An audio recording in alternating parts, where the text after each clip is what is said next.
In here, please.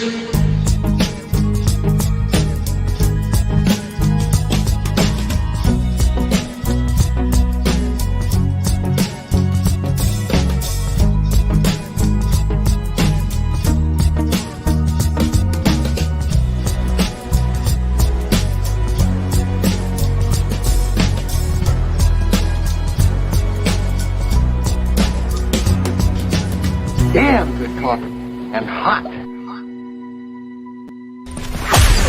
Wake up, America. You've got a dog that needs walking. That's right, sunshine. Just put on a big pot of strong coffee and get ready to type your little hate mail with your opinions about kumbaya and flat earth insanity. Stand-up comedy? You want stand-up comedy? Well, we've got sit-down comedy. It's time for Coffee with a Dog. You make me laugh. I really don't. I really.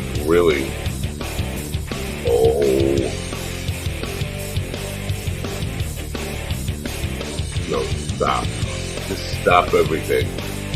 Stop this whole everything. Everything must stop. See what I'm saying?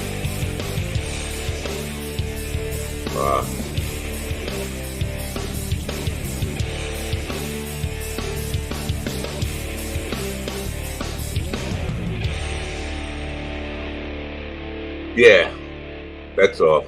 Have a nice day. Goodbye. Oh, I have to do a show. It's Friday. That's good news.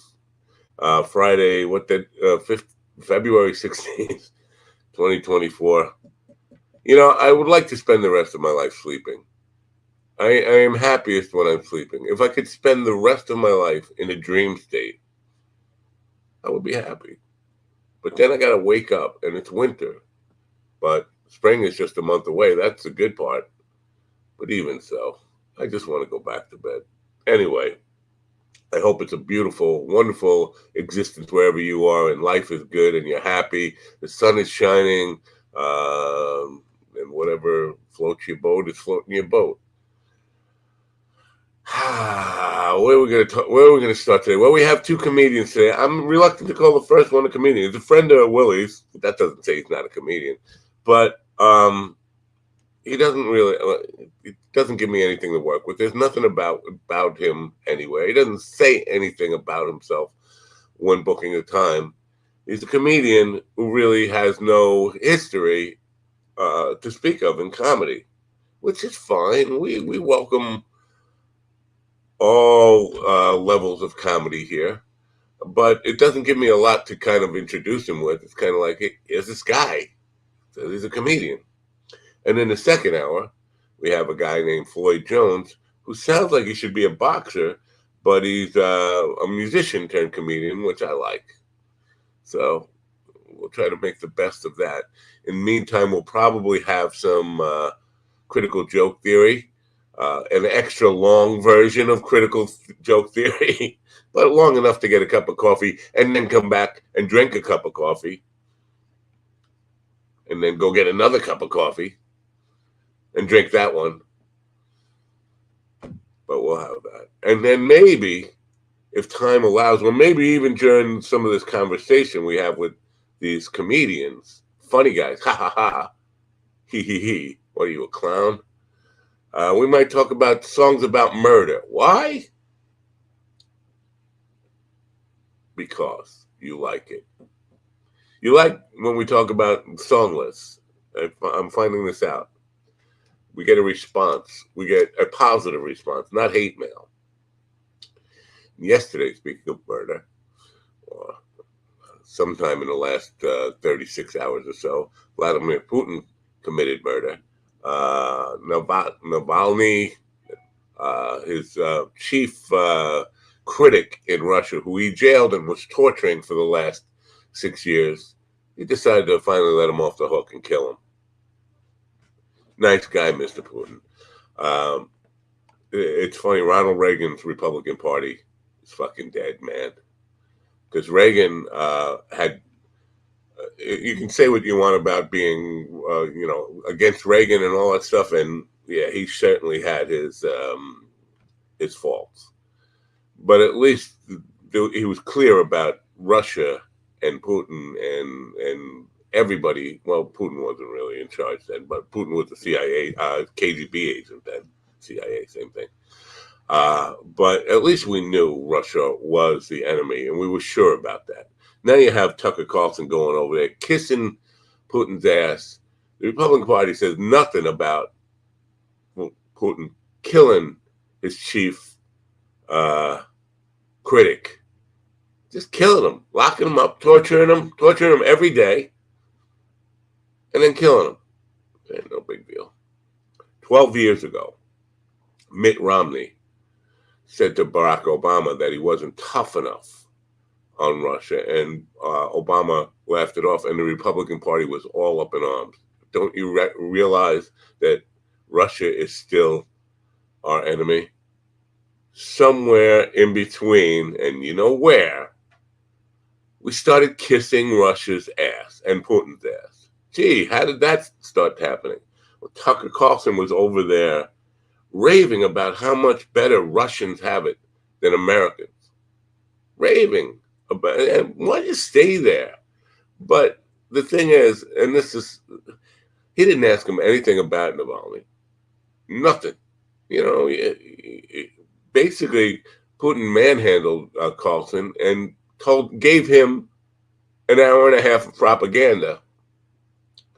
And Carlson sat there giggling like a little schoolgirl. "Ooh, you're making my panties wet." And then he goes out and talks about how Moscow is better than any city in America. And then to prove it, he goes to a grocery store in Moscow and talks about how cheap things are. Now, things are cheap for him because he has American dollars. But the people over there don't have American dollars to spend. And it's very expensive for them. They are spending far more of their income for those things. It's not smart enough, or it just doesn't register with him that they are spending far more of their income for those products than we are. It's just a fact. But no, Russia has it so much better. And then it comes to shopping cart technology, because they have the lock-in smart carts that homeless people in Moscow can't steal. We've had that technology here for 25 years. Just Tucker has never done his own grocery shopping, so he wouldn't know about that. But those are shopping carts we've had in America for a long, long time. But he's impressed that's the thing. Shopping cart. Look, we have some Brazilian just busted in. That's the thing. The shopping cart. Why do you have me? I'm listening to me talk to me. Yeah, because I was listening and I didn't expect to be put straight on screen. This is the phone. Sorry, you can kick me out. Yeah, phones do that now. Yeah. What do you think you're doing? What kind of? This is like a full-on Russian invasion. Is this a European invasion? No, it's a Brazilian invasion. I don't know, Carl. Slow down there, Willie. Are you in Brazil, or are you back in? No, you guys. I am in England, sir. I'm back. You are back. Well, we had an English dude on. We could have used your help yesterday in translating between English and American. We could have used that. We had an English-speaking guy on yesterday. We couldn't make heads or tails of what he was saying. English-speaking guy? Yeah. Where was he from? Paglesham? Did he say Paglesham? No. Where he was from? I don't know.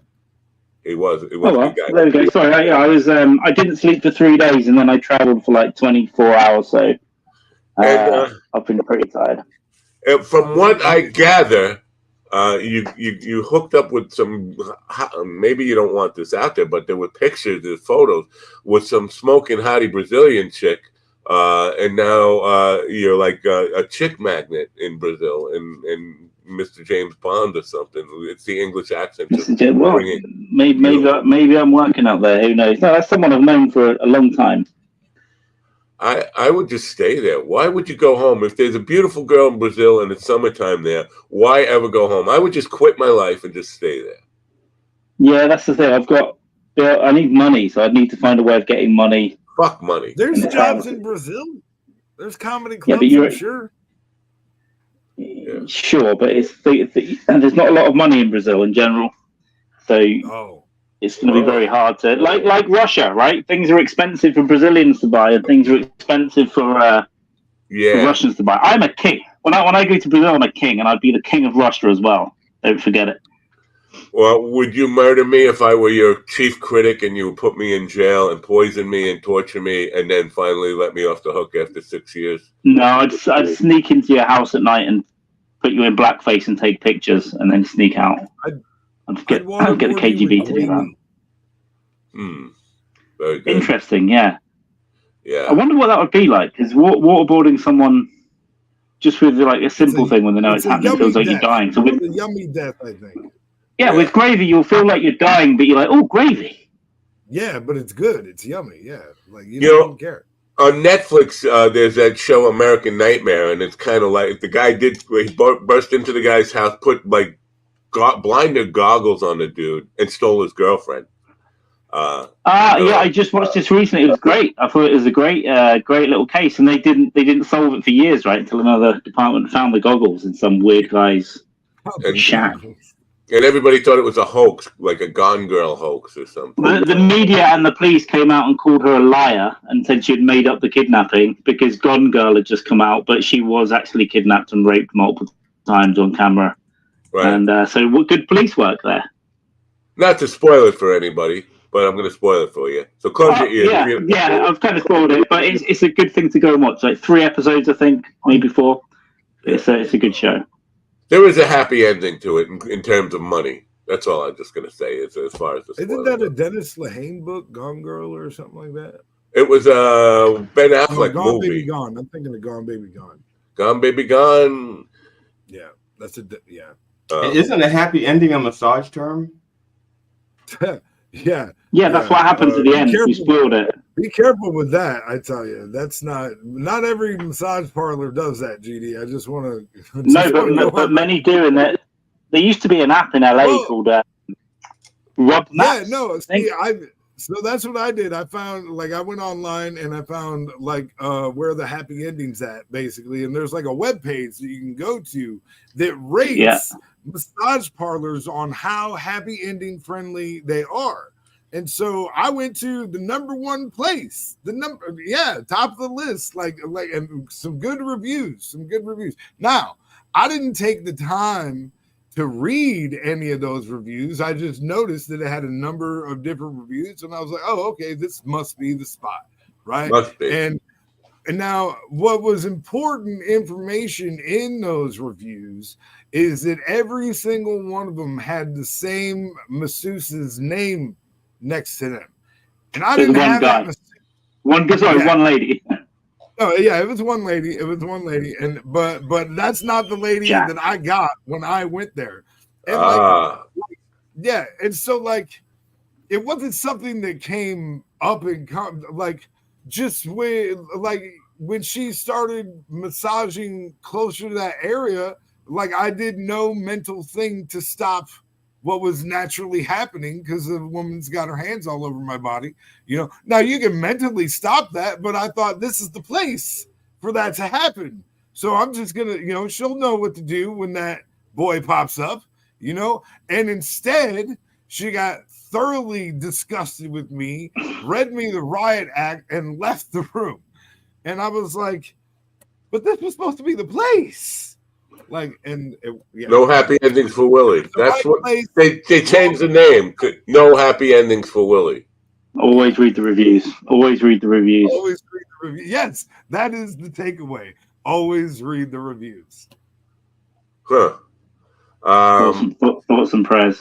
I don't know if I've told this story before, and I'll try to make it short. But back in the day, why am I saying back in the day? A long, long time ago, I can still remember how music used to make me smile. But I was a hypnotherapist for a short period in my life. Smoking cessation, weight loss, and those kind of things. And I left my card. I would put cards on bulletin boards everywhere and in phone booths and all that stuff. And I got a call from a woman who was looking to stop smoking. That was the complaint she was, the issue she was going to try to deal with was smoking cessation. And I was doing it at my house, and she came to my house. She did not have a car. She found my card in a phone booth, and her boyfriend dropped her off and was driving around for an hour while she had this session with me. And she revealed to me that she worked at the motel where the phone booth with my card in it. She worked at the motel. She was a massage therapist in the motel, and she didn't speak much English. They're trying to hypnotize somebody who doesn't speak much English. But she told me about how she always has a happy release for for her massage clients there, and could she pay me with a happy release? And I was like, "What? You're trying to tell me you're going to give me a hand job and make me come? I do this for money, not for fucking. We're not trading services here."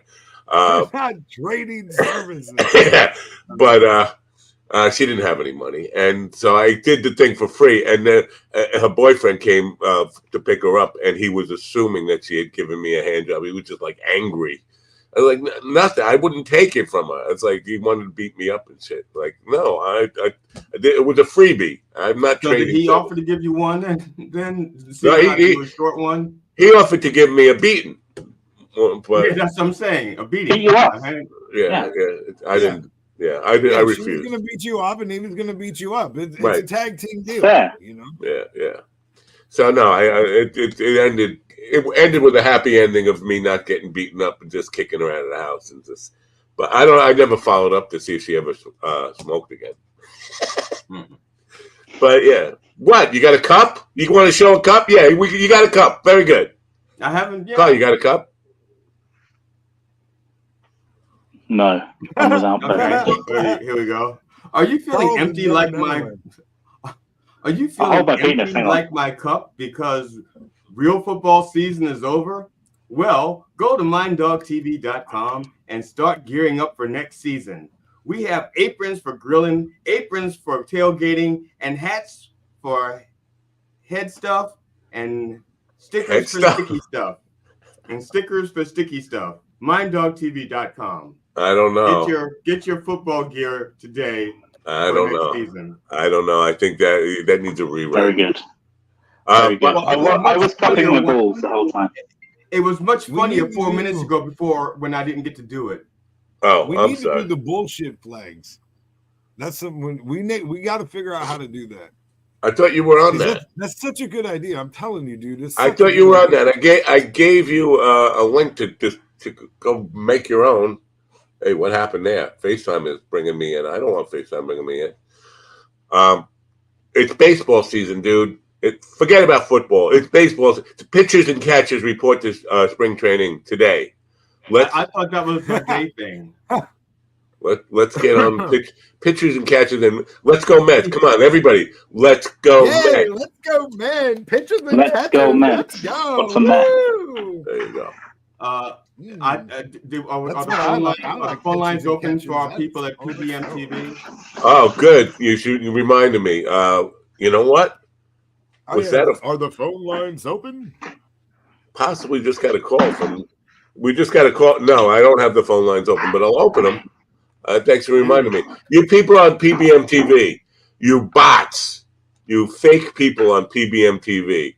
I want somebody over there to prove that there's really a human watching us on PBM TV. If you're on PBM TV right now watching, where's the phone number? Do we have the phone number? Johnny, where's the phone number?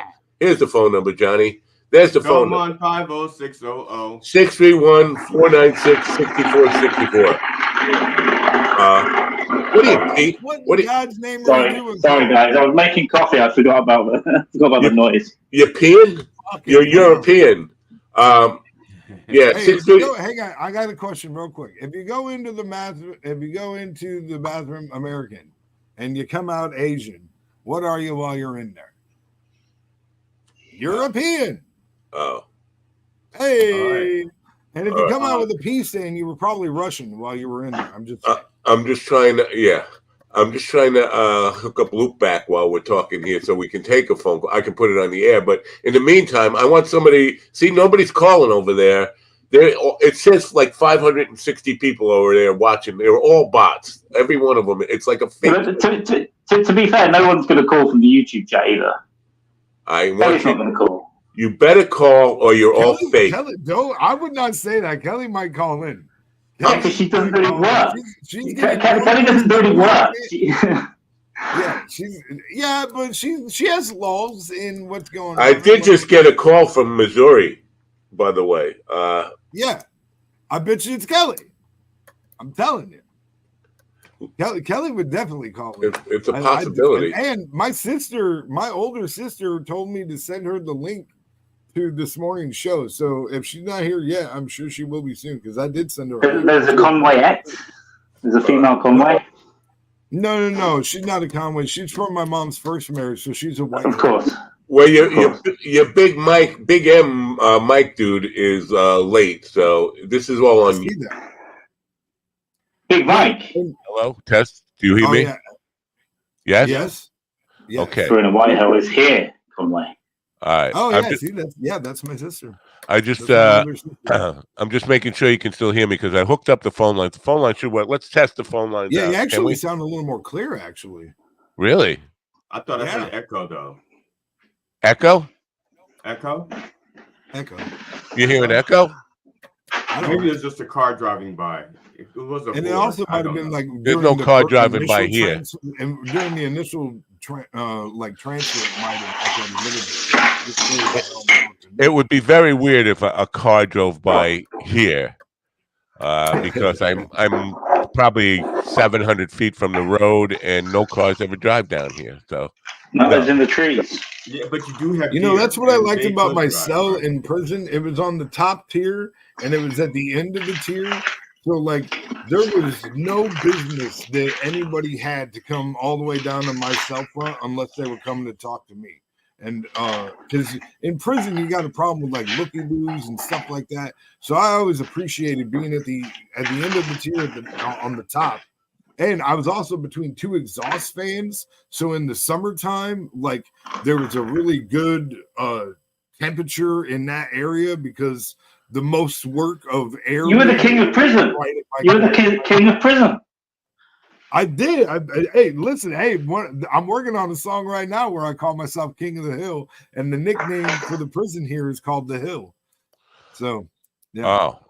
I'm just trying to figure out how I can make a FaceTime call, not a call through this. Maybe I could do it through this, just to test to make sure the phone lines are working here. Let's see. Can we do this? Can we do this? I can call you with my phone. My phone is right here. I don't want that. Then we're going to get feedback and nonsense. I want a test call. Okay. Now mind your own business. Okay. How many times do I have to tell you? Mind your own business. People on 365, this is your colored commentary. If you're watching your phone from left to right, Matt is in the upper left-hand corner, touching his phone. And he's bald, and he has dementia, and he's nearly dead. And if you're watching, he's wearing a Clark Griswold sweater. The upper right-hand quadrant, we have Carl Mann, who is only 400 miles from the guest that we had yesterday. So they're like neighbors. They're European neighbors. The lower left-hand corner, we have the one we'll see. C stands for Coon. We've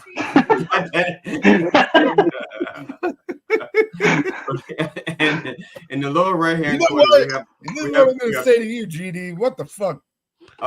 And Willie is wearing a shirt that says "Shut up, honky," which he's addressed to me. I am in the lower right-hand corner. I am 3/5 of a host. So you guys gave yourself this co-host title. I never gave you co-host title. I never gave you. I told you are a chief black correspondent, and Willie is the chief prison correspondent. You're not co-host. You don't get to give yourself a title of co-host. I don't know where you get I've had co-hosts. I've had co-hosts be banded around. And if they're on every day for months, come on, they're de facto co-hosts. Yeah. Well, is that like squatters' rights? No. Napo, when you do die, we'll all have access to this background, so we can essentially just do your show when you're in the grave, which is going to be great. That's true, but you're assuming I'm going to die.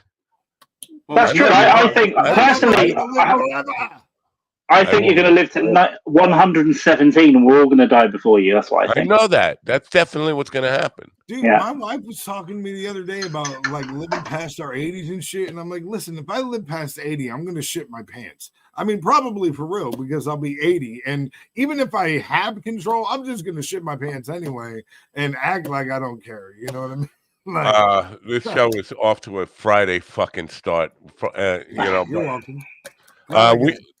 We're not getting any calls from PBM TV. So fakers. I don't. They're like a female orgasm. Fake. Right. PBM TV. I'm giving you 5 minutes to make a call in. If you don't call, I'm going to hold Corey responsible for putting up fake numbers about people who are actually not watching the show. That's the deal. You consider yourself exposed. I'm going to become a well, I already am a dick, but I'm going to put out. It's right now. It just went down from 500 to 123 people supposedly watching on PBM TV. The bots are like, we got to get out of here. They're offended. The bots are offended. You called them bots. I fucking pissed off a bot. Oh my god. I'm putting on a thing on the website that says don't tell me any date. Don't tell me pick a fucking time. I got 3 of them yesterday from comedians who say any date. I'm open to. You're not making my fucking life easier by saying pick any date. You're making my life more complicated. It is difficult. I hate organising anything, and it is difficult when the other person just goes, I don't mind, you pick a date. And so, well, I've got a lot, and then they're not going to, they're not going to be free on the date you pick anyway, and then so that's 6, 8, 10 emails every time.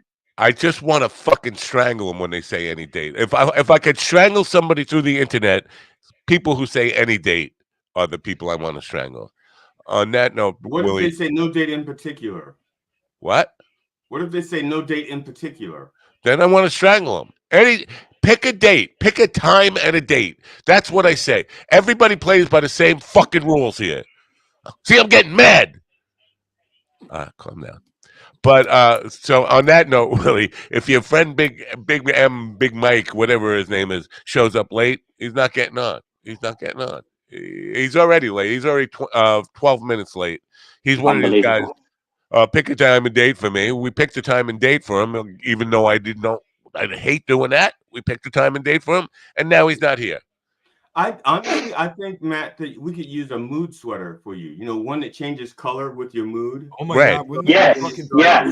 Like the color change mug. The vein in my head is the mood thing. But people on 365 can't see your head. That's why I'm thinking of the sweater, because the sweater could change colors. They can't see his fucking sweater either. The people on PBM TV can see the vein in my head. There are no people on PBM TV. I have one dream and you poop on it. One dream a day and you got to poop on it. All right. One of you 123 bots over there, call in and prove that you're not bots. Liars. You're all liars. Your mother was a liar. I'll talk to you because Willie's always pooping on my dreams. So, Carl, there's a lot of ways I'm like my dad, and that's just one of them. I apologize. I'm trying to interrupt it out of me. But, all right. See, I'm a lot like my dad. I'm pretty sure that's why he hated me. You know what I mean? We're gonna call him Willie Interruptus. All right, let's play a game. Wait, in my memories today, let me really. This is pretty. It's a quick one. On this date in 1978, Steve Heller, my friend Steve Heller, decided to drive his 1961 Nash Rambler onto the frozen South Bay. It was quite frozen enough. That and the 8-track continued to play Emerson, Lake and Palmer while the car sunk. Headlights remained on for over an hour. Submerged in the icy salt water. We both almost died, but we're much better now. That classic. He drives out on the. We're a little bit stoned and drunk. It was.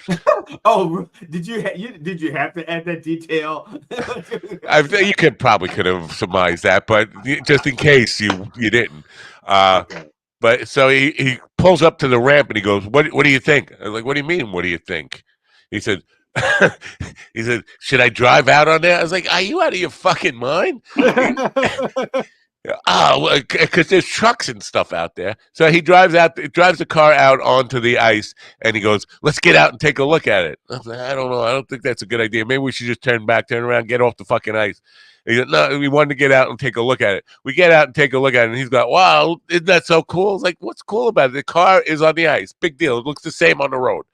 And I noticed that the heat from the exhaust pipe is melting the ice, and I point that out to him. And I said, "Look, it's melting the ice. We better get going. Move the car. Don't stay in one place." And he, okay, we go to get back in. He goes to get in his door, and I heard, and the ice cracked, and the car went up, and his side started going down. Mine was going up. And then I jumped on his side, and I pulled him up, and we jumped off onto the ice, and the car went down kind of lopsided and was sinking. And you could hear the Emerson, Lake and Palmer tape kind of gurgling, but it was the 8-track tape was still playing, even submerged, and the lights were on. Then we went back to his parents' house. His parents were out of town or something, and we called the cops. And then the cop came there, and he was like looking at us like, "You guys are on something, man." Yeah. But long and short is, he had to hire a crane and scuba divers to get but when in the springtime, boats were crashing into the top of his car. Boats were coming down through the bay where it's low there and hitting the top of his car. He was probably liable for the damage on those boats too. Yeah, he had to. He lost the car. He lost. What about the tape? The tape is still good. We still have the tape and the tape. Now, salt water doesn't. You probably got about a day. Damn, that was a good tape too. That was a good tape. You don't even know which that one. Story reminds me of in Tremors when the graboid ate the car. Okay. Yeah. Why is Ralph saying that happened in July? July, it never would freeze over in July. Anyway, no, it would never freeze over in July. But I was drunk and high. But it was 1978. I was drunk and high constantly in 1978. All of it. I was drunk and high. I was frozen in July. I've just written the first verse. You want to play murder songs? Top murder songs? Sure, Carl. You go first because you're the furthest. Oh, okay. You're the furthest. I want to take a crack at definitely in the top 10. I'm sure. What do you mean murder songs? Songs about murder. Songs about murder. It doesn't have the artist listed here, though, does it? I don't see the artist. Really? I have a strong guess on what one of the top songs is going to be. Go ahead, give me one. The Sheriff. In the Air Tonight by Phil Collins. That's a murder song? Well, when you think about it, he talks about witnessing that murder. I'm looking through here. I don't see it. Hold on. That's a super popular I Shot the Sheriff is number 20. So far, Murder by Numbers. So far, GD is winning. Murder by Numbers is number 26. In the Air Tonight, Meat is murder. What about Killing Me Softly? I don't think that's a murder. Technically, that's about drug. I think it's about her getting fingered to death on the bin. It's a drug overdose on heroin. In the Air Tonight is not in the top 50. I'm only going up to the top 50. In the Air Tonight is not in the top 50. So Willie loses. Willie's out of the game. So yeah, GD's got 2 so far. What was the first one you said? Oh, I Shot the Sheriff. That was 14. Now, which one's that? Is that the Clapton version or the Bob Marley version? I like the Bob Marley version better, but it's one song. It's number 20, by the way. Number 20. Okay, I didn't know if they did it like each version had its own. So I'm not allowed to guess anymore. Is that right? No, you're allowed to guess. Oh, okay. Well, he said I was out of the game. Yeah, well, you can still guess. You just can't do it out loud. You have to do it up but here. you lose anyway. You're not going to get the big prize. Well, listen, one of these days by Pink Floyd. You remember that one? One of these days, I'm going to tear you to little pieces. I think it's off their first album, their very first album. That's number 13. There are some easy ones here that you're missing. We're missing. You want me to just go through some of them? I don't know. Well, let me just ask you about two. Oh, there's a Crack the Sky song called "Long Nights" about a kid who's wants to kill his father so his father can be with his mother. Ralphie got number 4. What was that one? Which one? Long Nights by Crack the Sky. That's not. You love this Crack the Sky stuff. I do. The Crack the Sky, and also Sensational Alex Harvey Band, "Man in the Jar." Good show. That's about a detective trying to solve a murder, I think.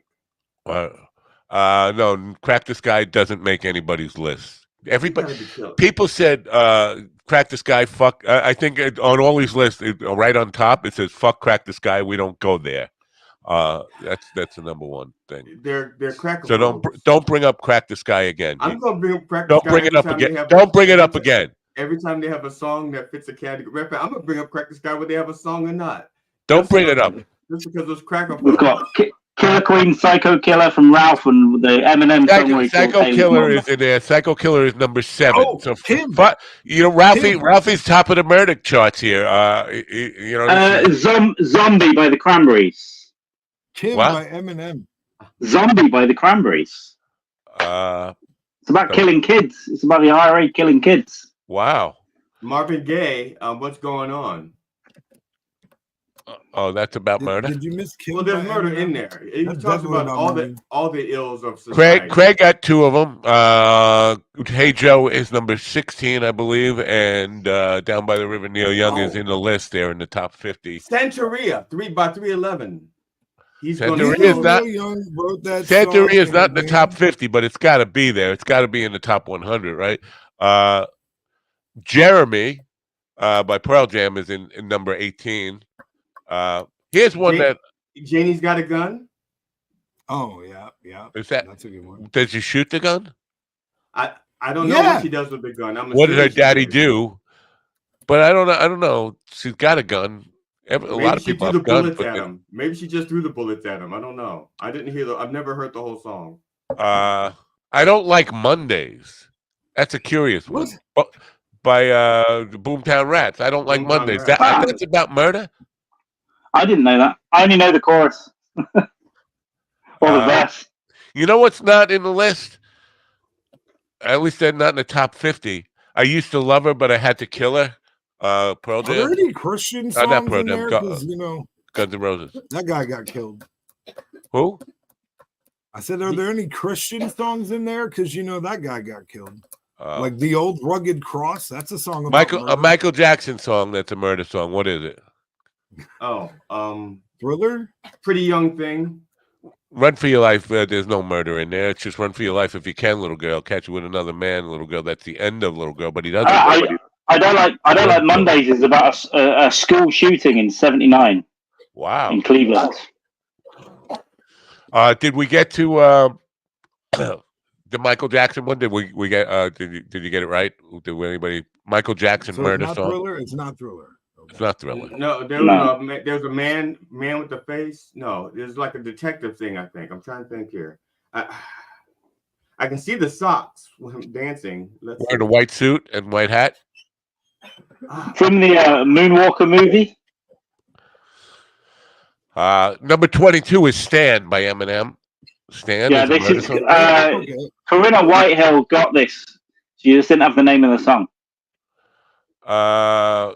I Hung My Head. Is that Johnny Cash? Because it just said they don't have the artist. Which one is it that he sings? I shot a man just to watch him die.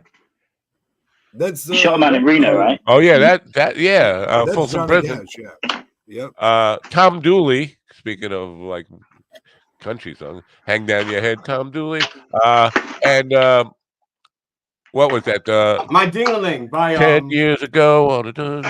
Long Black Veil. Long Black Veil. Well, it is if you do it too long.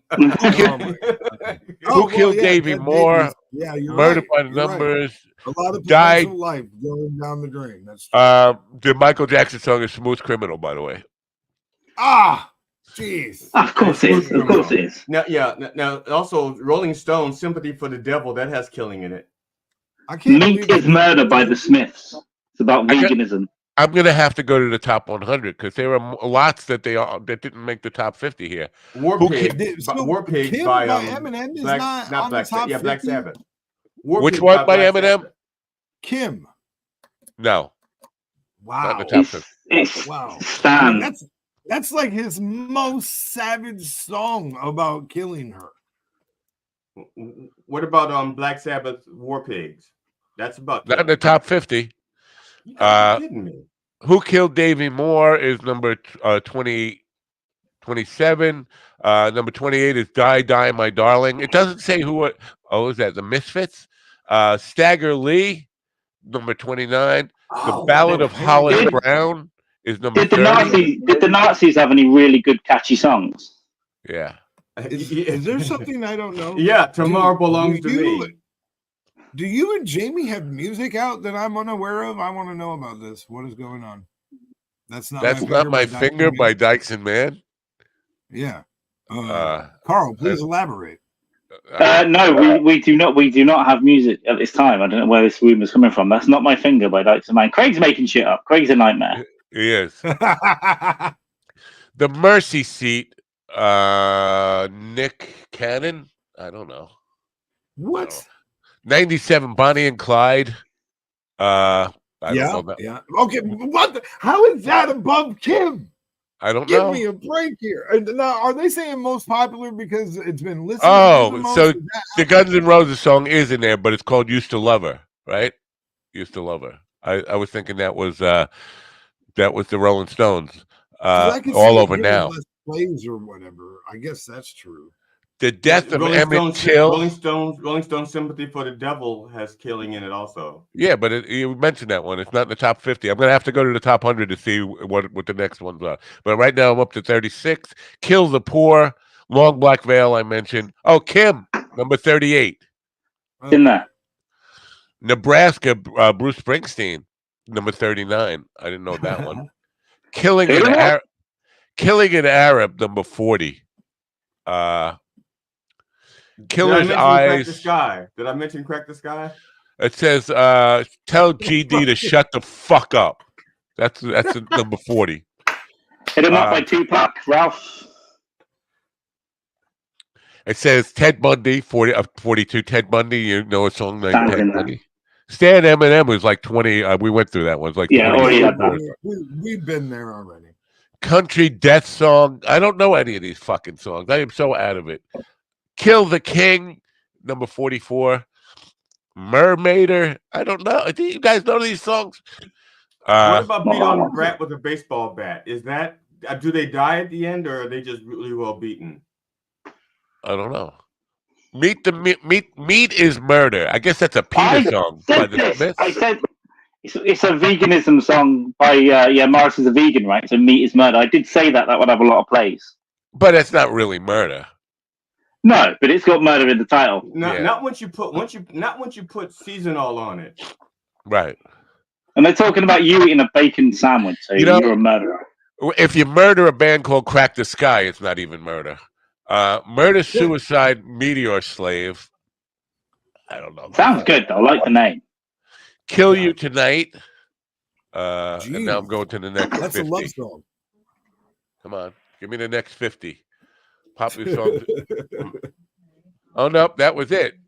They didn't. The next thing is about songs that aren't 14 songs that aren't what you think they're about. Yeah, you're on one of those sites that makes you click next, and there's loads of adverts, right? Most likely, and it's like, oh, now it's a different topic. So there are lots of murder songs that didn't make the top 50. I had trouble thinking of any though at first. It's like it's just my brain is. Crack the Sky songs in there. Surely every hip hop song from like 1984 to 1994. There's got to be a lot of rap songs that got murder in them. I mean, about a bunch of cop killing. Yeah, that Tupac. Ralphie said, Tupac, hit him. Please don't call him Tupac. It's Tupac, sir. What about Spilt Milk? Spilt Milk by Urban Poet Society. That's Pack. It was Tupac. It wasn't Tupac. You could call him Tupac. I call him One Pack. Tupac, One Pack. Pack to nice. 6 Pack. What's the name of the song that says I'm a high step? Like, Gangsta, I'm a murderer. What is that? What about Spilt Milk by Urban Poet Society? It's Chrissy. Not in the top 50. We read all the top 50. I wrote that song in 1996. What about Regular by Warren G? They capped them motherfuckers. Murderer. He let all of his gas explode. Somebody died, I'm sure. Here Comes the High Stepper. Is that the song? Here Comes the High Stepper. This one. High Stepper. Yeah, that's the name of the song, I think, right? It's not Hot Stepper. High Stepper. High Stepper. Murderer. Yeah, I know. Yeah. So no, we went to the top 50, and you want me to read the top 50 all again? Here, number 1 is Pump Up the Kicks. Love is Murder is number 2. Al Ross and the Planets is number 3. I don't know. I never heard that one. Bohemian Rhapsody, number 4. Maxwell Silver Hammer. We didn't get that one. Number 5. That's that one. Where the Wild Roses Grow. Psycho Killer. Murder on My Mind. Jenny Was a Friend of Mine. I Don't Like Mondays. Having a Blast. I don't know that song. Hey Joe. One of These Days. Dead. 2 Black Cadillacs. Goodbye Earl. Goodbye Earl. Down by the River. We mentioned Dixie Chicks. Jeremy. Bodies. I Shot the Sheriff. Smooth Criminal. Stan. I Hung My Head. Killing in the Name. Tom Dooley. Murder by Numbers, Who Killed Davy Moore, Die, Die, My Darling, Stagger Lee, The Ballad of Hollis Brown, Mercy Street, 97 Bonnie and Clyde, Murder by Numbers, Used to Love Her, Death of Emmett Till, Kill the Poor, Long Black Veil, Kim, Nebraska, Killing an Arab, Killer's Eyes, Ted Bundy, Country Death Song, Kill the King, Mermaider, Meat is Murder, Murder, Suicide, Meteor Slave, Kill You Tonight. That's the last one. People Who Died by Jim Carroll Band and Martin. Is that a murder song? Yeah, People Who Dead. There's murder, suicide, all kinds of crazy people who died. There's like 14 ways people die in there, and murder is like 3 of them. What about Martin Luther King? No, the one that goes, anybody here seen my old friend Martin Luther? Oh, yeah. That's Abraham, Martin, and John. Right. That's. I think that's. But Pride in the Name of Love is also. It's about Martin Luther King's murders. Yeah, there's a lot of tons of murder songs. I guess there's just. I like the vicarious links, like "Welcome All of You" song from the Jonestown Children's Choir. It's like, welcome all of you. It's really happy, and then everyone obviously gets murdered. I like that kind of. He couldn't fly. So he died. He died.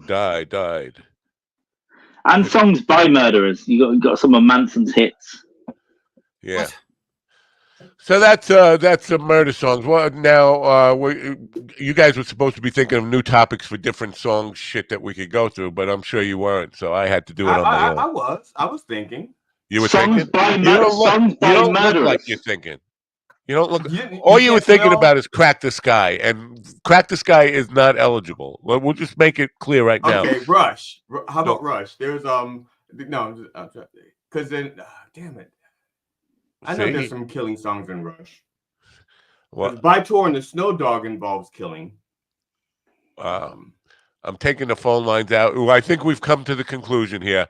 I think you can't argue with me here that there are no real people on PBM TV. It's all fucking fake. That's sad. I know. Well, I'm gonna. I was about to release my next comedy album on that channel. Oh, you with your next? Why you consider what you have comedy albums? Oh my god! Oh my word! Yeah. Well, no, I technically consider them shows. Fucking brutal.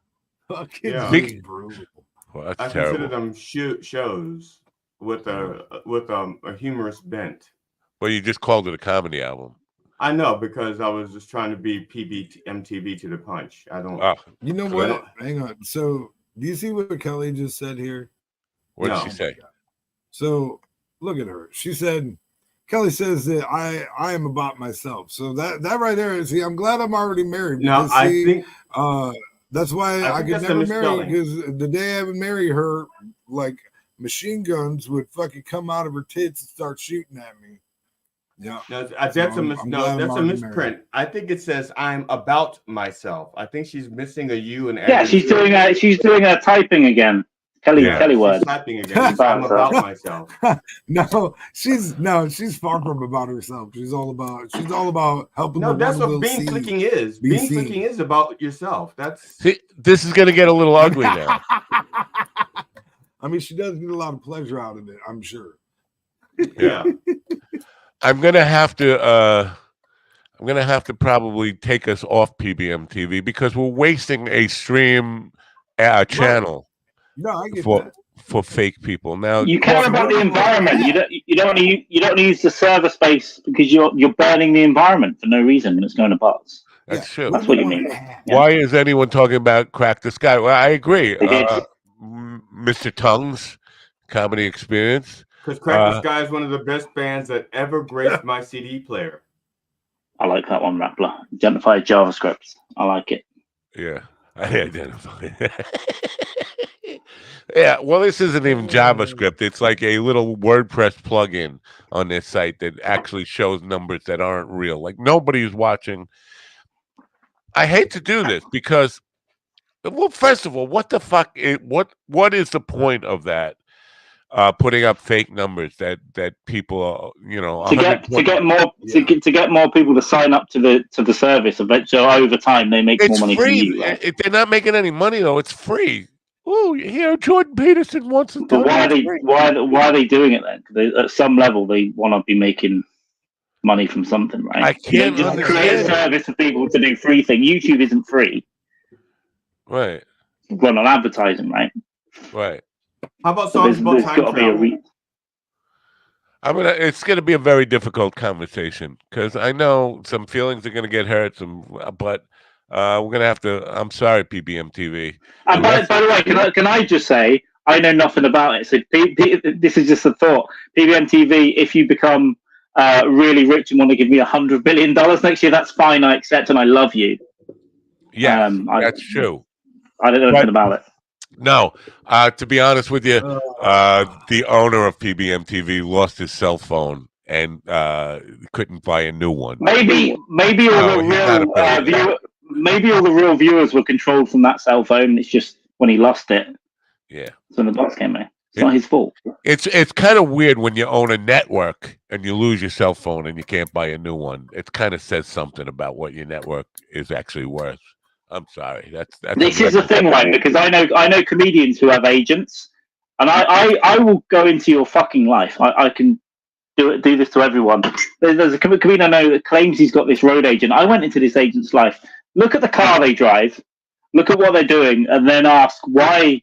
What do you mean, agent? What are you doing? And presumably you're getting 10% of whatever. There can't be many people you're taking 10% off, and there can't be much of that. So are you an agent? Right. Or he's some sort of weird grifter. He might be newly divorced though, and that bitch took half of everything. Yeah.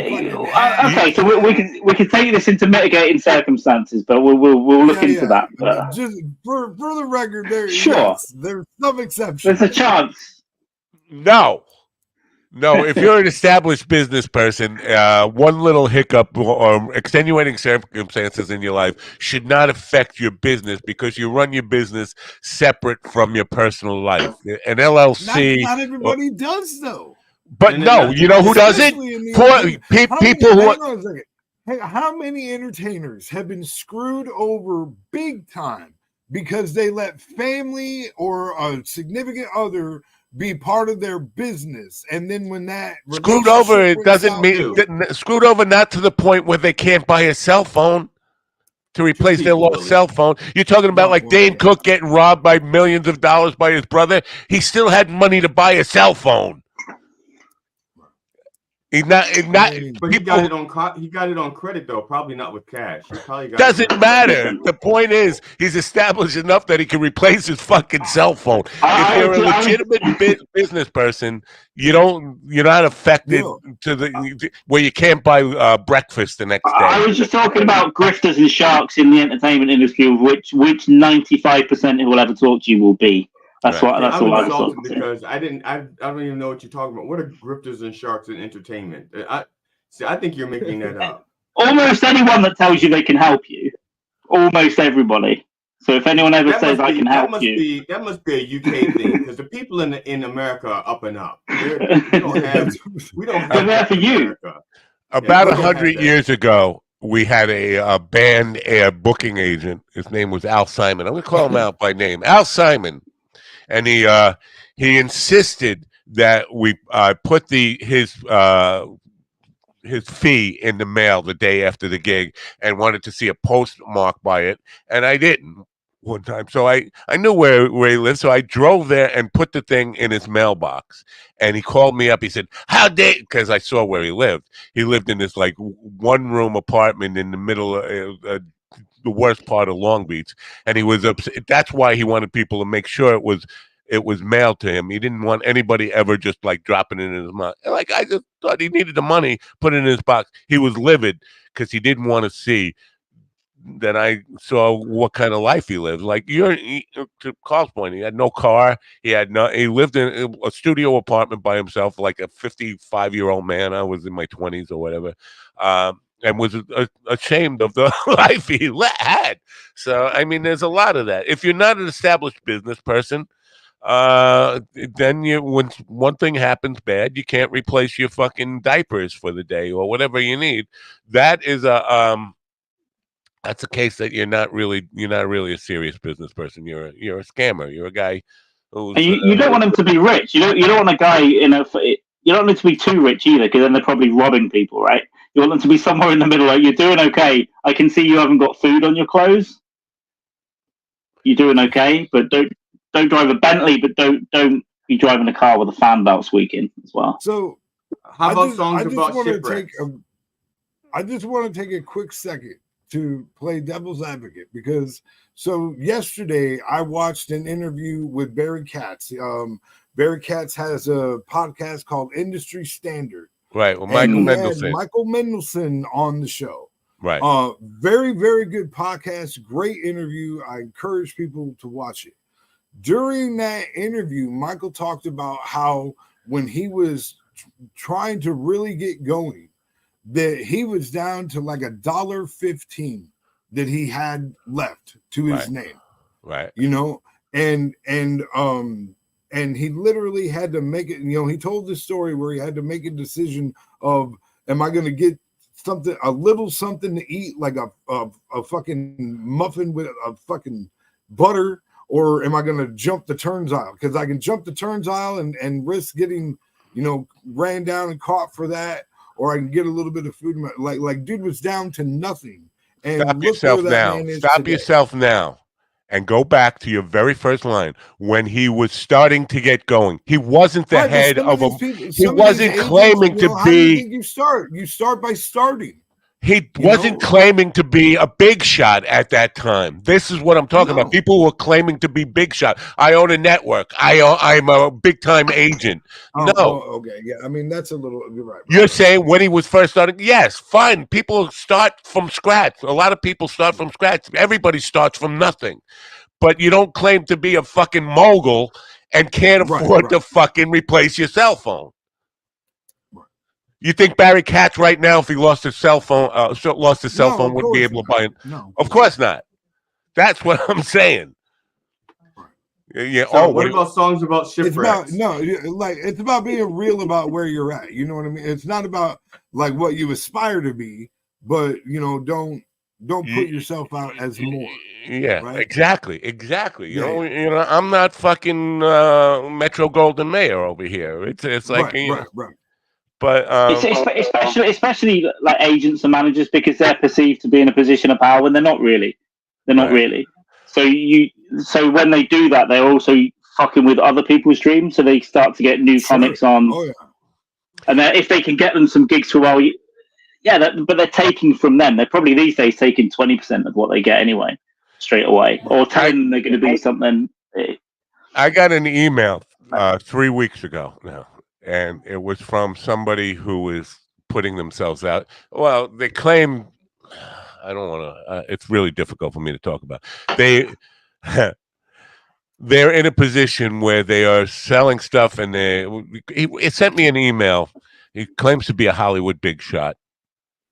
He sent me an email, says, we found out we owe you $20. Do you have a Venmo account? Like, you owe me $20 for something that was sold on this program a year and a half ago. They owe me $20. Do you have a Venmo account? Yeah, Mr. Hollywood big shot. I didn't even know you owed me the $20, but yes, I have a Venmo account. Here it is. Oh, great, thanks. We'll get that to you. Look for it sometime next week.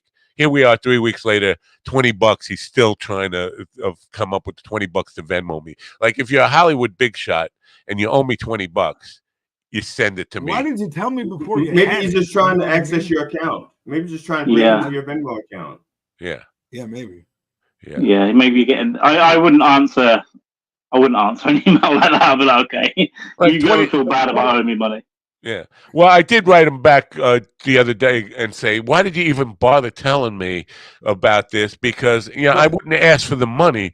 But when you say, because he said, is there another way you prefer to get paid? Or do you have a Venmo account? We like to pay by Venmo. Like, $20, dude. You could have just let me not know about it, and I wouldn't be upset about it. I don't care about it. Really. If he's Hollywood big shot, that interaction took him like $500 of his time. Yeah, to write these emails. Yeah. So people pretend to be something they're not, big time, and that's just, I don't know. You can't believe your own press. That's part of it. A lot of people put out a lot of stuff about their careers and all this stuff, especially a lot of comedians and musicians, and you see a lot of actors. They put out, and it's okay to a point, but there is a kind of a line. But there are a lot of people. You're absolutely right. That say a lot of things that really aren't true. Yeah, and then I think they're hurting themselves. Yeah. Right? More than anything. Yeah. Yeah. See, that's I think part of my problem is I've always tried to present an honest portrayal of myself and my career. So I don't like to show the 1 minute clips where everybody's like laughing, because that's not one of my real shows. The real show is more like a roller coaster. Yeah. A real show is like everybody just running to the door. Mine is a roller coaster ride, but there's a hell of a lot of time waiting for that thrill, Okay. Yeah. For the sake of marketing, though. For the sake of marketing, you got to do what gets there. You got to do what inspires them to get there. No, absolutely. Once they're there, hang on a second. Let me say this. Once they're there, take them on whatever ride you want to take them on. But you got to get them there first. That's why I said that I have to, in that minute, I have to do something that inspires them to go, fuck, I really want to see this guy. You know what I mean? Getting their attention. Yeah, that's why I said to a point.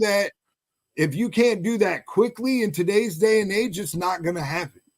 You know what I mean? That's why I said it's okay to a point. The first part. Getting them there is the first part. Yeah. I understand. Yeah. That's just a thing that's just how I feel. I don't like deception. I don't like deception of any kind, really, to be honest. I mean, I don't mind playing with deception as a part of a joke, but as part of, it's kind of like, that's why I said it's okay to a point, because when you do it, it's like, think of when you send in a CV. You're not being completely honest on that CV, or you certainly shouldn't be. And you should be using the language in a way that's presenting you as the best possible way for everything, right? So that's the same as that. So you can say, yeah, I'm doing this, I'm doing that, where really you're crying in the back of a room because no one's turned up to the fucking show. But that's why you said I did this gig, and it was great. That's why I need somebody to lie. That's why I need somebody to lie on my behalf, because I have difficulty lying. You need an agent. Hey, I think you guys giving me 20%. You guys took the statement that I made and personalized it. What I said was, you can't believe your own press.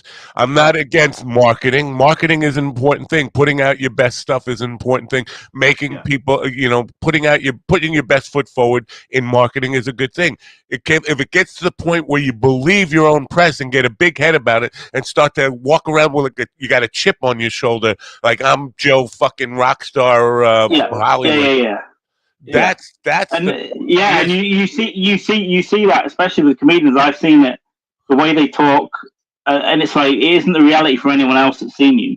Where you get Where are you saying what you're saying? Yeah. At the same time, I think that you have to connect with where you want to go and who you want to be. And so one of the things, the whole reason that I rebranded to this whole the one we'll see thing was because, listen, I know that I'm talented and I'm tired of being looked over. So I committed myself to packaging myself in a way to show the more of the whole of what I could do, because I'm going to be so good at too many different things for you to be able to ignore me anymore. Like I'm done with people being able to look over me because I'm too talented in too many different areas for you to just not see me, because you will see me now. I am the one you will see. How's that working out? All right, you know what? Let's get me to a big market and we'll fucking see. You see what I'm saying? Like, listen, bro. Like, I've been doing my thing. I went down to Texas. You mean the Mall of America? Competition. I won the crowd vote in a city that I was not known in, where the most people I ever had at any of my shows was 4 people. The most people that ever came out for me personally was 4 people. And I won the crowd vote at every level of that competition, which was an urban competition. Most of the people in that fucking competition were not fucking white. So believe you me, bro, I know exactly what the fuck I bring when I hit that fucking stage. And I'm tired of people acting like I fucking don't. Well, I'm glad you feel that way, but how's it working out? In the Midwest, not too fucking great, but that's what I'm saying. You put me in some fucking major markets. What's stopping you from going to a major market today? What do you think, bro? Safeway. Why am I where I'm at right now? I don't know. You tell me. Because if I felt that way, if I was sure that I was going to be big time tomorrow, if I could just get to LA, if I could just get to Austin, if I could just get to New York, if I could just get to Chicago, I would get there. Right. Yeah, believe me. How much did I say I want to come to New York? How much? Why aren't you in New York? That's the question. If you believe that, if you believe that, what's the reason you're not in New York today? Because I'm flat fucking broke, because we fucking, the shows that I do here, I'm making like $40 fucking at bet, like even on Saturday, I'm gonna split that 4 fucking ways. You know what I mean? So it's like, I'm not, I get 1 booking a fucking week and I'm making fucking peanuts. Right. And, I pour myself into all this different podcasting, but as of yet, I like the investment. I believe I'm doing what I need to do, but the fucking money's not there yet. And that's not my fucking fault, but I'm not going to stop doing what I'm doing, because I know that if I stop the momentum that I have going, I'm fucked. Because I don't think anybody told you to stop. The point was believing in your own press and believing that you're bigger than you are, and walking and talking and acting with a chip on your shoulder like you are what your press says you are is a very limited thing. And I have never seen that work out in a good way for anybody who walks around like they more successful than they are and acts like I'm. Yeah, and Will's not talking about that. That's a different thing. I think that's a bit just fucking trying to get there, keeping in the grind.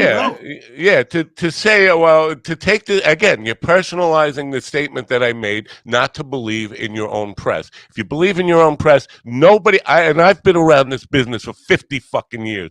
I've never seen anybody who believes in their own press get any further than their mom's basement and believing in their own press. That's just the way it is. I mean, nobody. I put out a thing about how fucking great this show is to every fucking prospective guest, to every fucking sponsor and all that, but I don't believe in it. I don't walk around like, yeah, this is the biggest fucking podcast on the fucking on the internet. No, we're growing, we're doing better, we're heading in the right direction. Wait a minute. I'm saying I don't fucking buy into my own bullshit. That's what I'm saying. Where it's fine to bullshit a sponsor and talk about how well you're doing and how popular they are, or a prospective guest. Oh yeah, I have had major guests on here, but for me to believe I'm fucking Joe Rogan would be stupid. Well, right. But Matt, I told my friends that I was like on the #1 show in America. Well, you lied to them. I thought you didn't like this. I thought you did. You just said you don't like dishonesty, and there you are lying to your friends. I believed it. Yeah, sorry, we're only here because we're expecting a check. I mean, it's been coming for like 2 years. We're expecting that big deal. That's the reason we're here. I feel awful. I feel like I lied to my friends now. Yeah, for Michael, you're absolutely right. From any entertainment, comedy especially. I never gave you any reason to believe that this was fucking Joe Rogan. No, the mustache. It's the mustache and the sweater I bought into. It was a dark mustache. Dave Landau, by the way, it stole my mustache. I don't know if you've seen this. What? No. Say it ain't so. Also, aren't you two guests late now?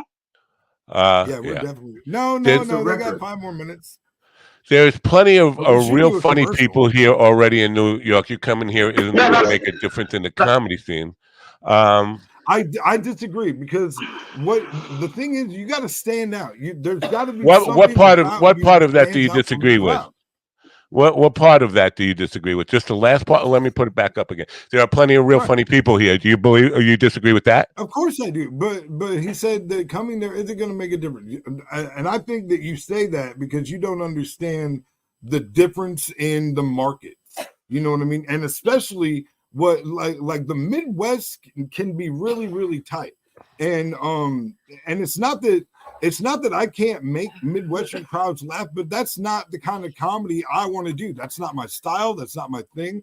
I am an over the top, edgy motherfucker, you know. And that is, if you want to go over as that kind of comedian, you need to be in a major fucking market because they don't fucking like that in a podunk fucking town where, you know, you have a nice sellout crowd or whatever, but they're not fucking laughing at fucking suicide jokes and jokes about fucking, you know, drug stories with my fucking ex-wife and shit like that. They don't want to hear that shit. You know what I mean? Because they're fucking Midwestern fucking farmers and shit. That's not their fucking gig, bro. I play well in the cities and I know that shit. Listen, when I was out in LA for that 11 months that I was out there in 2003 to 2004, I made some really good fucking progress. That's how I got to know Dante and shit like that. And I left because I came back to be with my son. I went back to South Dakota to be with my son. And then my life took some bad turns and shit went sideways. And I went to fucking prison. But couldn't you make no mistake, I remember the shows on Crack 'em Up Thursdays in the belly room of the fucking Comedy Store when motherfuckers were standing up waving at my fucking ass because they couldn't believe how crazy this Midwestern fucking white boy was. And believe you me, that day is gonna fucking come again if I get to the right fucking market. Yeah. Why? I just want to ask you some questions here. Why do you think everybody I can name, I'm just going to pick one. Why do you think Mark Norman took 20 years of working 6 nights a week or 7 nights a week every fucking day to get noticed in New York? 20 years of working 6 or 7 nights because it takes time to find your true voice and really take hold of that and let that voice be heard every night. Right. So, you know, again, it comes down to all of them. Why do you, all of them, 20 years to get to the nobody makes a big splash here, but you're thinking that you're going to make a big splash in a quick bolt of lightning? Nobody. Given the opportunity, you fucking right, I will. Given the opportunity, fucking absolutely. You're more. You are. I mean, quickly, because comedy is not. If you got to be realistic, comedy is not a short-term game. I'm not coming in. I'm not coming in green as fuck. I might be green to the scene, bro, but I'm not fucking green to comedy. Like I've been, dude. The reason I live it's what not about being green. It's about I am that dude. It's about the putting in the work of 6 to 7 nights a week for all that time, time for 20 years. Joe List, Mark Norman, Even CK did it for 15 years. Do you remember the first time you had me on the podcast? Yeah. Yeah, we're in the coffee shop. Do you remember me telling you that I won the competition the very first time I went on stage? That I won a paying gig the first time I put a mic in my hands. You remember me telling you that, right? That's not some bullshit story. That's something that really fucking happened. That's fine. So, do you think, hang on, you know some of my story. You know some of the things that I've went through, lived through. Do you think that given the opportunity, I may not have put in like 3 mics a night for 6 nights a week or whatever. I may not have done that, but if you think that I haven't went through the steps and paid my fucking dues and done my you want to know what I think? You don't have to ask me what I think. I'll tell you what I think. I think if you came here and you work 6 or 7 nights a week, after 6 months or 7 months, you'd be able to afford an apartment and sustain yourself. After a year of doing that, you might be able to get a car. After 2 years of that, you might be able to start to branch out. After 3 to 5 years, you might be making significant money where you start to look for maybe buy a house or something permanent. After 10 years of that, you might be actually getting calls from Stephen Colbert or something like that. That's what I think. If you do it 6 or 7 nights a week, every night, for that period of time, you will grow and you will get successful. But nobody gets a bolt of lightning. Oh, you are the anointed one. Boom. We noticed you out of probably 7,000 comedians working in New York tonight. That's no exaggeration. Okay. All right. So this is what I'm going to say then. All right. This is what I think. I think, and you know what? I'm not even going to say I think. I know that I named myself properly. I am the one we'll see. You give me 2 weeks in fucking New York, and believe you me, go get yourself a ticket. Get there today. Hang on a second. There's going to be an act that recognizes my talent for exactly what the fuck it is, and they're going to snatch me up because they're going to realize this motherfucker is going to be a cash fucking cow given the right fucking resources. Once that fucking day happens, it's off to the fucking races, and I'll never see poverty again. Well, if you believe that, do it. Don't talk about it. I just want to add one thing, okay? And this is very relevant. The guy who started the Broadway Comedy Club died and had a memorial service the other day. And Al Martin. Canceled it. Huh? Al Martin. Yeah. And I just thought we should have like a moment of silence for him. Why? Even though I never met him. Met him because I don't know. I just thought we could be like have a nice moment together. I don't know. No, he didn't do anything for me. And you know what? He's a club owner. And a lot of people. He's dead. There's a vacancy. Somebody else can get that. That's a good club. That's a good club owner. Al, if your ghost wants to come back, if you want to come back from the dead and hire me, I'll come. I'll come tomorrow. I love you, Al. No, well, I think you should believe in yourself. I think you should do it. I think you should go and get stuck in. And you've got to have that belief in yourself as well. You should have all comedians should have a lot of fuck. Believe in yourself. Yes. Good enough. Absolutely. Believe in yourself.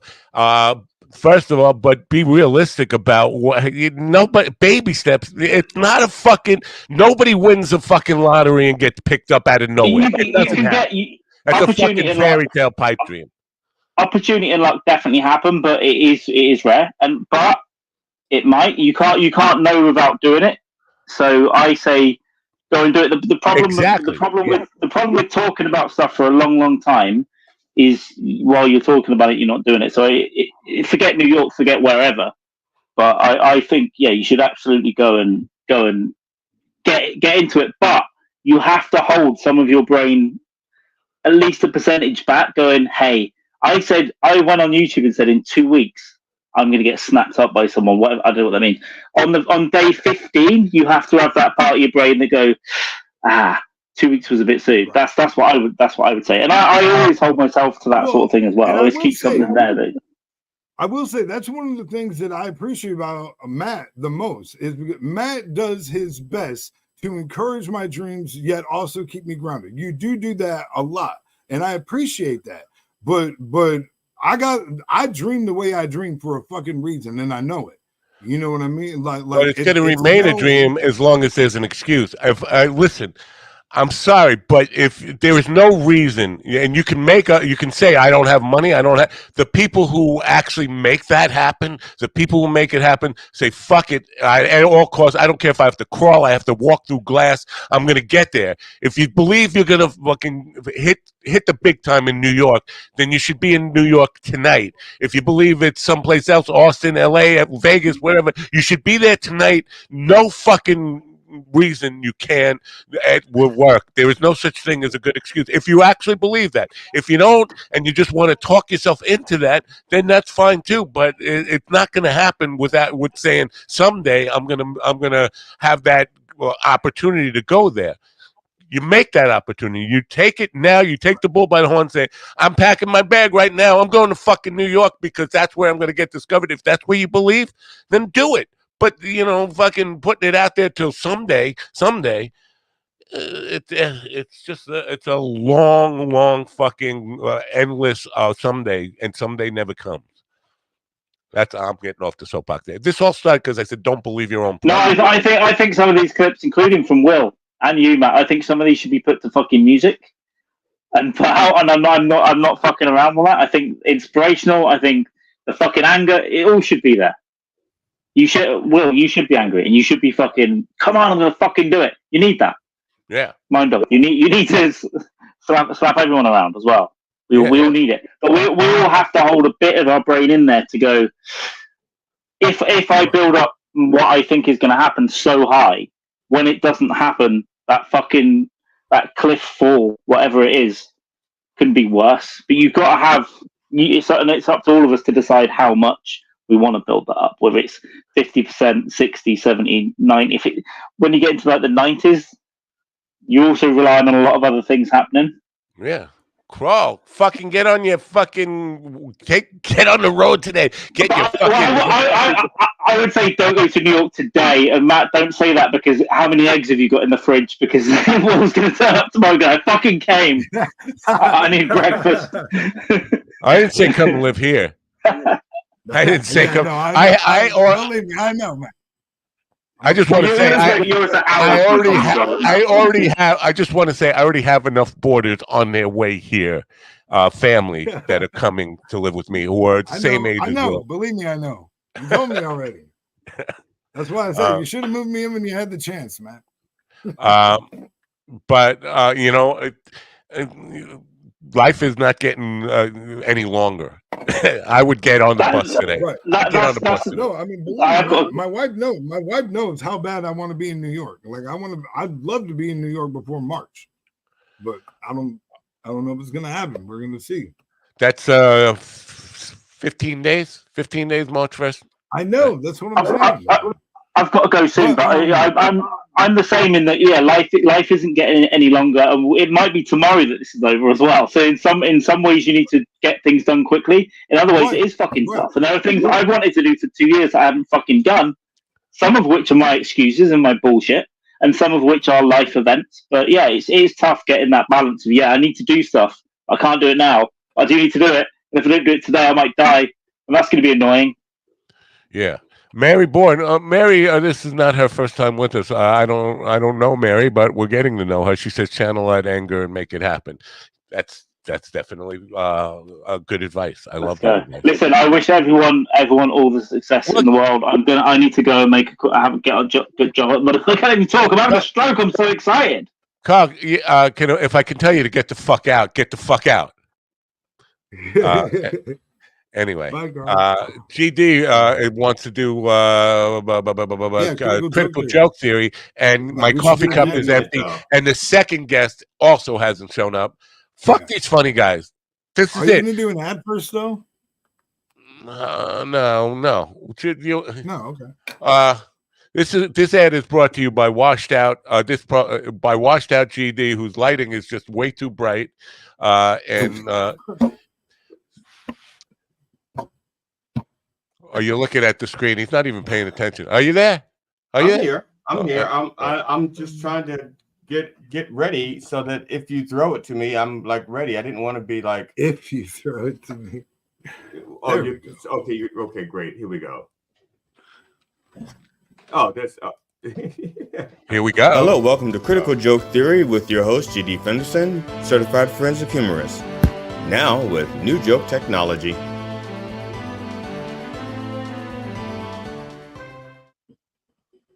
Hi, I'm G.D. Fenderson, certified forensic humorist at Black large. screen? What's going on Okay, here? fine. I'll do this then. That's It's not not what playing. I want to do. All right. I want to put my face up there, but that's okay. Oh, here. Oh. All right, here we go. And that's the beauty of live production. Hi, I'm G.D. Fenderson, certified forensic humorist at large, but I'm losing weight. Welcome to Critical Joke Theory, episode 43. Now with new joke technology and open caption for the humor impaired. Russian opposition leader. Really? Oh, let's try. I'm sorry. Let's put this up there. One more time. Why don't I see it up there? I don't understand. There we go. Pardon me. I'm a rookie at this. Russian opposition leader Alexei Navalny dies at 47 in a Russian prison of natural causes. Wink, wink. Nudge, nudge. Okay. Damn it. Here we go. Wink. Mother.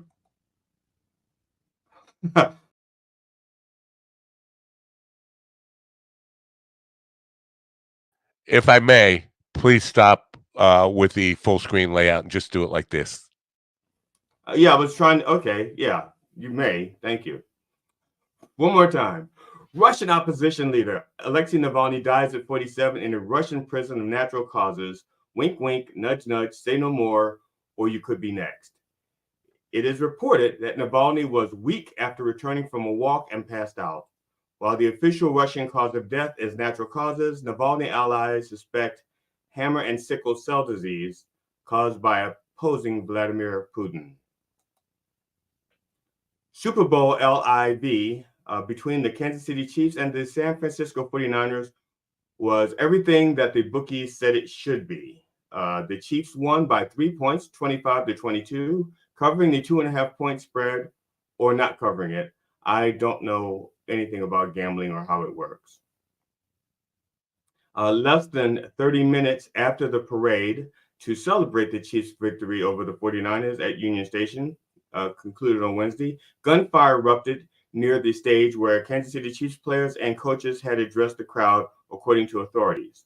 The mass shooting left a total of 22 individuals shot, including one fatality, according to Kansas City Police Chief Stacey Graves. Graves said the victims' ages range from 8 years old to 47 years old. At least half of the victims are under the age of 16, she said.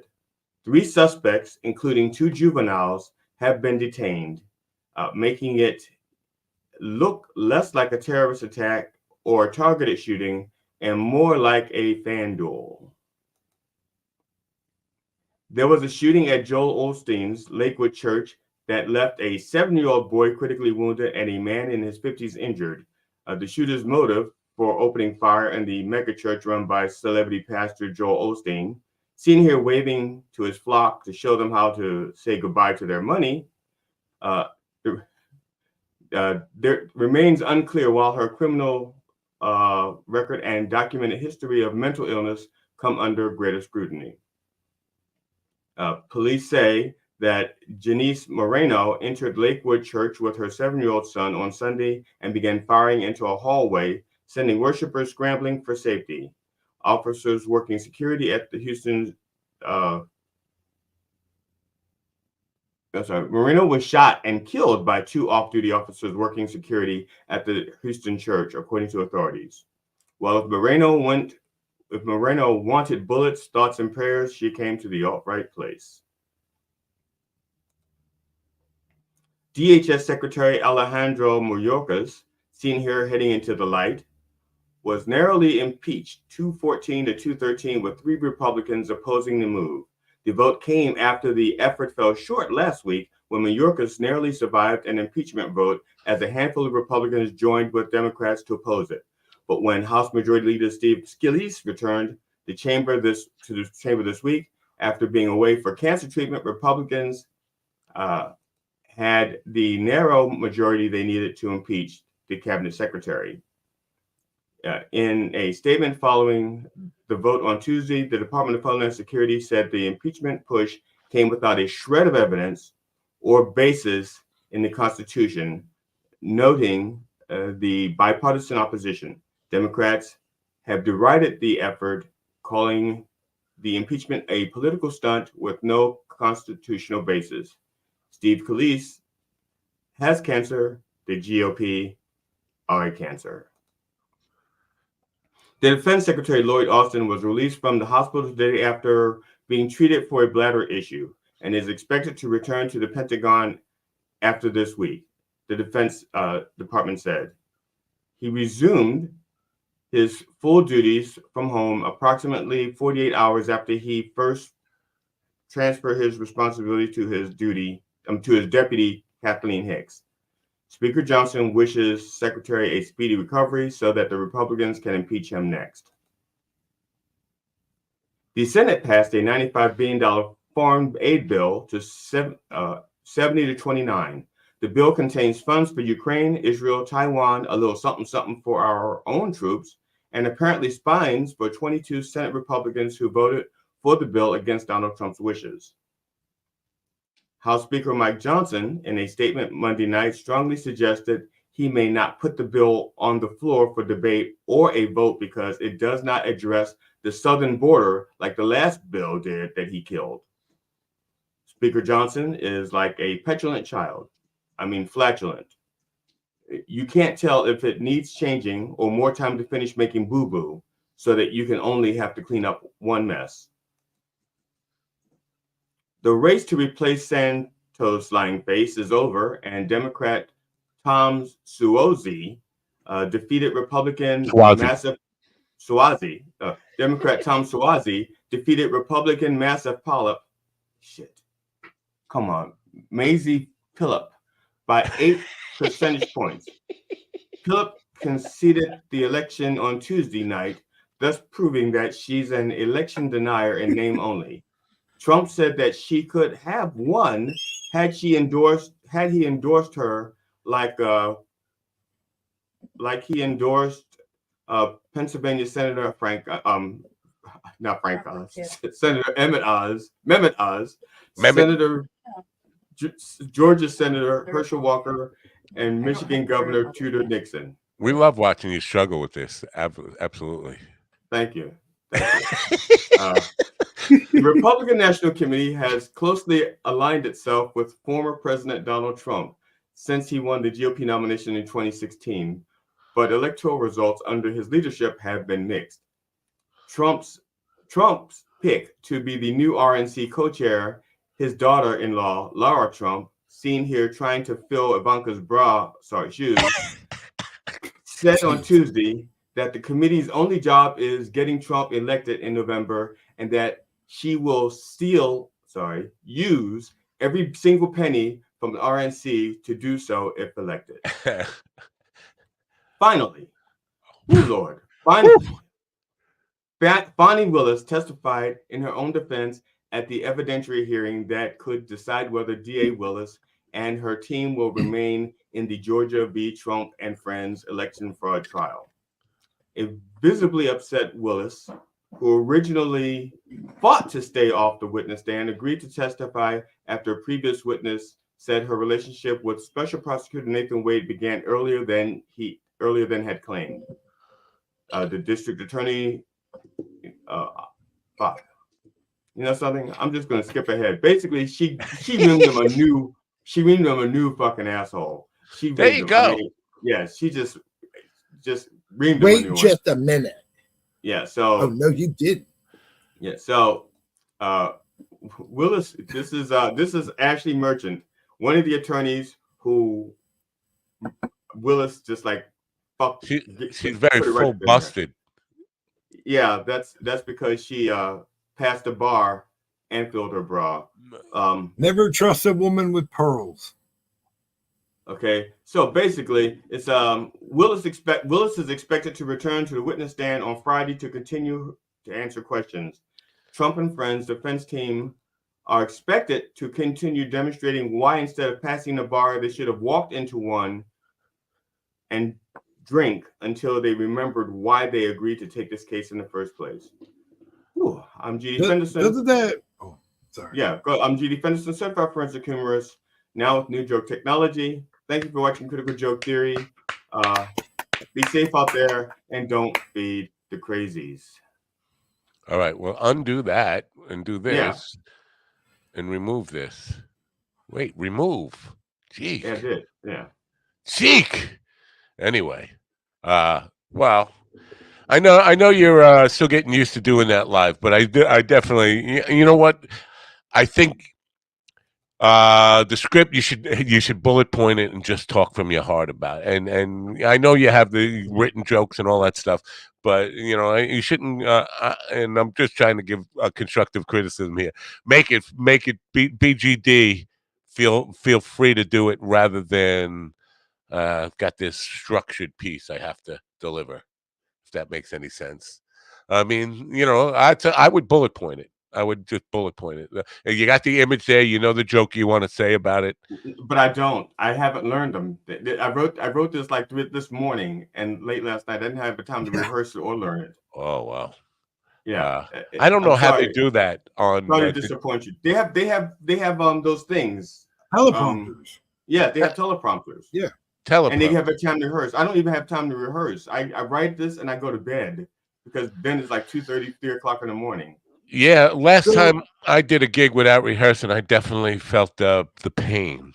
The pain. I mean, can I make a suggestion? And may. this is totally up to you, but I think that I like to I'll go to bed earlier so that I can get up earlier in the morning because I find that my brain is fresher and more able to retain stuff right after I wake up. So I actually do I wake up like sometimes I'll wake up 4:30, 5 o'clock. Sometimes it's more like 5:30 or so. But I get up earlier in the morning to do it so that I can. I believe that when I first wake up, my brain is refreshed and I'm just sharper. And for retaining it, be able to do it off of bullet points like Matt is saying, I think you would probably fare better doing that if you did your writing in the morning. You don't know how my brain works. I appreciate that, and I do. Wait, your brain works? I write this. Yeah, but my brain, I'm always looking for a better way to do something. So I have to lock something in. If I don't lock it down and write it down, I will just skip over it and say, "Can I do something different? What can I do to make it better?" And so I won't have the confidence because my brain is gone on to like the next thing. I've had this brain a long time. I know how it works. I have to give it some constraints. Otherwise, if I don't give it some constraints, I will never make a decision on what I think I should say. Wow. Right. Yeah. All right. That's me. I mean, that's true for me. Like if I don't write down a set list, my sets can go 1,000 different directions. So like I totally get what you're saying. You know? But I understand what you're saying, and I appreciate your help since I don't know anything about comedy or my brain or anything. I just but that's okay. That's okay. Hell. You know, I'm glad you find a way to tolerate me. I really am. What do you think we learned here today?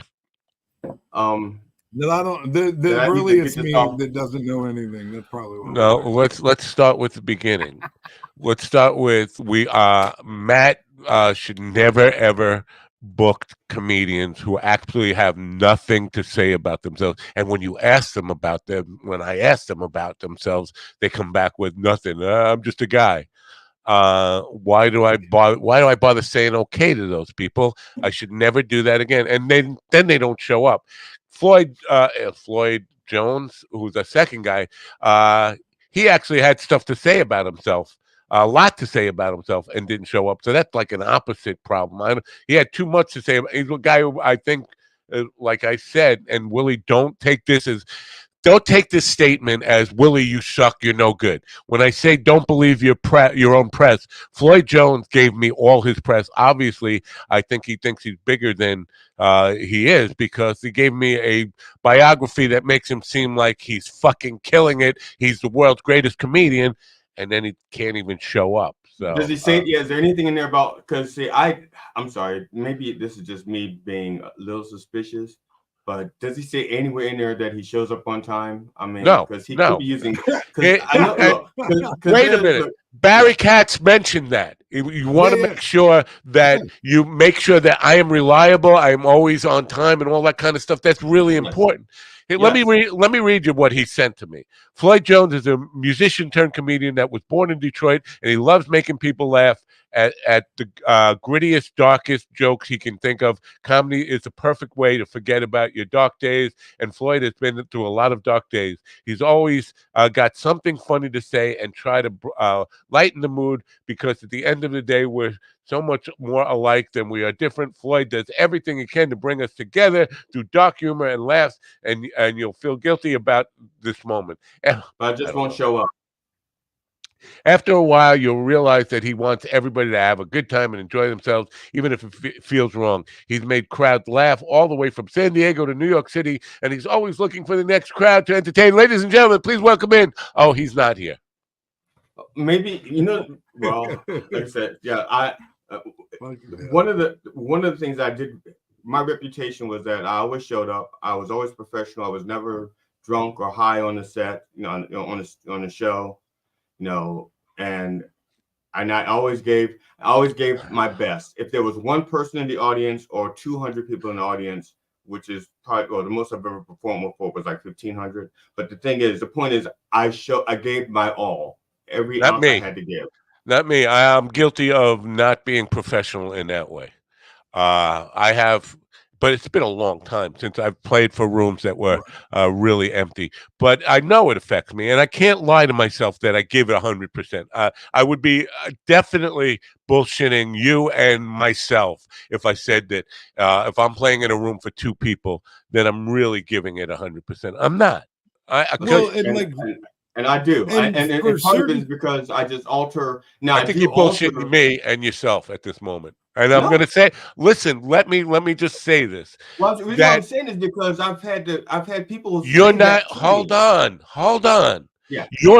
As an entertainer, you feed off the energy in the room. 2 people cannot supply enough energy for you to give 100% for a full energy act too. You can't. I think you're bullshitting yourself if you say I gave 100%, because you don't know what 100% is until you feel the energy coming from them. You are not bringing it. They're supplying it to you. That energy comes from them. And if there's only 2 people in the room, there's not enough, and especially the bigger room there's not enough room for that energy to come to you. The energy has to come from people right here in your face, and it's just coming to you, and that feeds you. And if you don't have that, anybody who says that they're giving 100% is not being true to themselves when they're saying that. Because in an empty room, I'm in an empty room right now. I'm getting nothing from this fucking room. I'm not giving 100%. I'm not fucking working it. I'm fucking sitting in a fucking chair.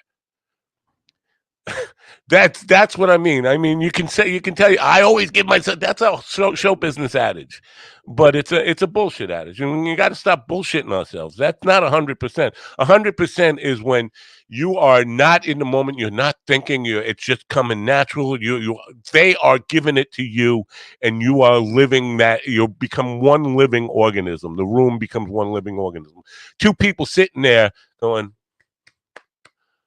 that ain't fucking 100% for anybody. Nobody's feeling that. Now, for example, let's just look at this from a slightly different viewpoint. Let's say you have a 6-ounce mug, a 12-ounce mug, a 15-ounce mug, and a 32-ounce mug. If the 6-ounce mug, they're all your mugs. They're all your mugs. And if all you guys are 6-ounce mug and you give 100%, that's 6 ounces. It's not the 15 ounces you could give if you had 15, but it's still 100% of that. So, it's an energy exchange. No, I'm not talking about. Yeah, if the room is 3 feet by 2 feet and you have 2 people there, then yes, you can give 100%. It's an energy exchange. Entertainment is an energy exchange. I agree with you 110%, which is a math term. Right. But yeah, you know what? You can try your best, and I agree that no matter how big the crowd is, you should try to give the best show you possibly can give. That's what I'm saying. No, try my no, best. 100% is when the engine can't. Yes. When the engine can't push any farther. Right. Okay, then I will stand corrected and restate my thing. I give my best all the time. Show, because there's a difference. There's totally a difference. Okay, in my mind there was no difference, and so I'm going to change my terminology just to match the conversation. I give my best. Well, Mike is saying I better bring 100% tomorrow night. I will not bring 100% tomorrow night. I will probably. I agree with you. I do see a difference. I mean, I know that I can feel a difference in the energy. I just still bring my best. I understand what you're saying. So right. I will try my best to be as good as I can be, but that's not given 100%. I know what 100% is, and 100% is when there is absolute. It's all true pure spirit and energy, and everybody forgets that. You forget who you are, you forget where you are, you're just all in this together. That's 100%. And I've experienced that. I call that the zone. I don't call that 100%. I call that the zone. We agree on in concept. We just had different terminologies. So no, not really. I'm agreeing to disagree completely with that. We're agreeing completely. We're just using different terms. That's okay. We're just handing over price. No, we're not. I don't think you're ever at 100% when you're not. No matter how much effort you're putting into it. I'm conceding that point. I just conceded that point. No, you didn't. You're beating a blip. You're saying the zone. You're saying you're describing as being in the zone as what I'm talking about. See, now you're just trying to lynch me, man. No, this is a high I know what being in the zone is. I know what the zone is. Don't put it on me. No, it's not the same thing. Not the same thing. I'm just saying. Look, I'm just saying what you can say it's just a different label. We're not talking about the same things.